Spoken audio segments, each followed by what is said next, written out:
don't know how to limit themselves, so they end up overheating.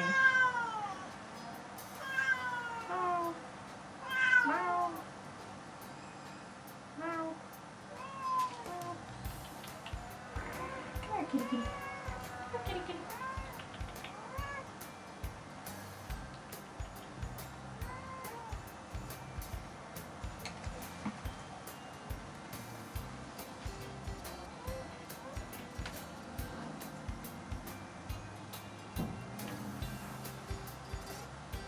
Okay, we're gonna start over.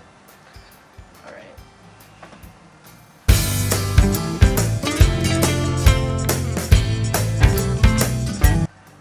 Hello, I am Memphis, the Jackaroo, and you are watching Rambles, episode 2. And today, we are going to be talking about handling and how to do it.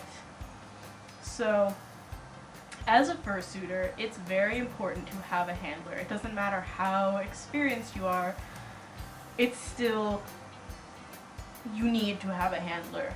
Like, unless you're in a con space and you are really, really experienced and you know how to take care of yourself really, really well, don't suit without a handler, ever. It's not a good idea. Something will go wrong most of the time. Deciding on who your handler's going to be, definitely try to find someone who is either A, a suitor themselves, or B, knows what it's like to be in a suit, and has handled before. Because if you go out with a unexperienced handler, or a handler who doesn't know what they're doing, you might as well not have a handler at all, which is not good. I say other suits or other suitors because they know what it's like inside of a suit. They know it gets hot and all that fun stuff. But it's important to, before you go out anywhere with your handler, it's important that you are both on the same page. If you're not a talk suit, you need to have hand signals or something saying like, oh, I need water, or oh, I'm overheating, or oh, this person needs to get away from me, or whatever. And even when you are a talk suit, sometimes it's nice to have subtle signals like so you don't have to break whatever act you've got going on.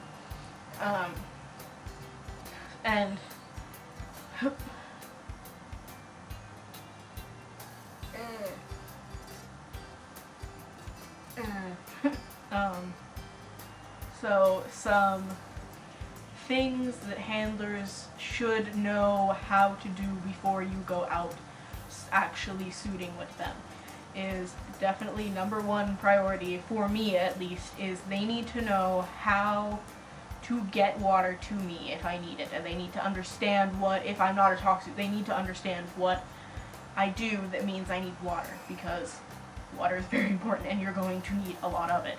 I'm sure I've said this before and I'll probably say it again 1,000 times in these. Water is very important. It will keep you alive. Like, even more so than out of suit. It will keep you alive. So they need to know where to get water. They need to be able to be competent enough and pay attention to you enough that when you need water, they will get you water. Another thing that's really important for them to know is when you are overheating, you need to be able to express that to them. So even if it's something as simple as this, they need to be watching you so that when you get thirsty or hot and you are doing this, they can get you to a headless lounge or to wherever, a bathroom, so you can take your head off and cool down.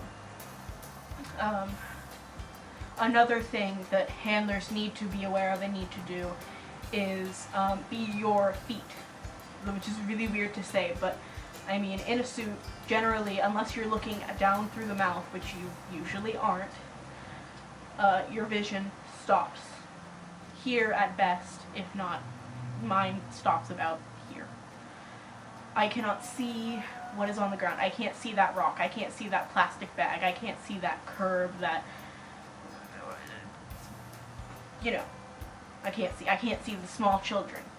So your handler needs to be able to let you know that there is something on their arm. And if that means that you have to hold their hand or their arm or something, you do that, because tripping and falling in your fursuit is not going to hurt any less than tripping and falling outside. And it can also damage your suit. Another thing that handlers need to be able to be aware of and alert you of is small children down here and to the sides, because usually you can't see those either. And when you run over someone's kid, they're not going to like you, and they're not going to like other fursuiters, because they're going to be like, that person hurt my kid, or that person, you know, ran over my kid, or there's going to be that one person who's like gonna call somebody and get you in trouble because you bowled over their kid, and you know, it was an accident, but some parents are very protective, so be careful with that. They also need to tell you when there are big people coming from the sides or behind, because you can't see. I don't care how much you want to say that you can see everything. No matter how good your suit vision is, there's still going to be a blind spot.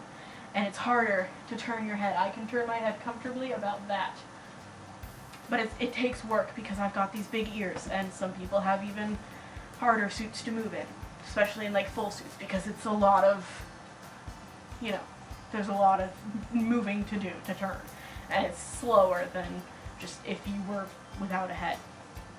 So they need to be able to alert you of things that are around you. They also need to know how to defuse a situation. Let's say somebody comes up behind you and starts roughhousing with your suit, or even comes up in front of you and just starts roughhousing with your suit. For example, my first convention, my handler and I, we hadn't really talked much about actually how to handle. We just were like, okay, you're going to be my handler, we're going to go, this is going to be fine. We're both really, it was my first time suiting, and they've never suited, so it was, well, they hadn't at the time, they have now. Anyway, so we were both inexperienced. We were in the dealer's stand. My handler was busy looking at stuff. I was kind of standing there waiting for them so we could go other places. And this guy just comes up to me. He didn't mean anything malicious, and like, you know, no hard feelings against the guy, and I mean, obviously nothing happened, nothing came of it. He comes up to me and he hits me right in the nose. Like, not like hits, but like, you know, like bopped me on the nose. And my fan, I keep my fan in my muzzle, well I did, and it hit me right in between the nose and mouth. So that hurt real bad, because I had my nose pierced and all that. And so he hits me, well not, I should stop saying hit, but you know, that. And then starts like, oh, you're so cute, petting my suit, and like scritching my head, which you should never ever ever do to a suit, because it damages it. And just like getting all up in my space. And my suit handler was busy, and I wasn't a talk suit, so I didn't say anything to them. I just kind of was like, okay, dude. But that was a really scary experience as a new suitor, and it was like within the first couple hours of me suiting. So I was like, so it's important as a handler to just be aware of what is happening at all times. Even if you want to look at the dealer's stand, there will always be another time to go look when you're not handling. But that doesn't mean like don't have fun either. Just be aware of what's going on with your suitor and all of that.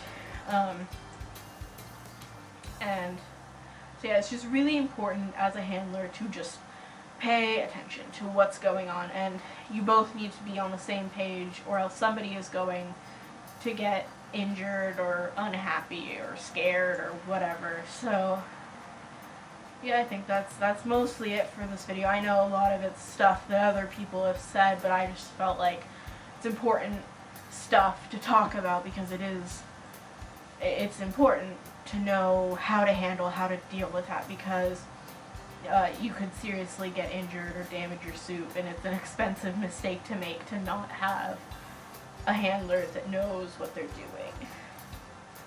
And so yes, that is that, and I plan on doing a suiting Q&A video in the near future, so if you have any questions to ask me for that, comment those down below.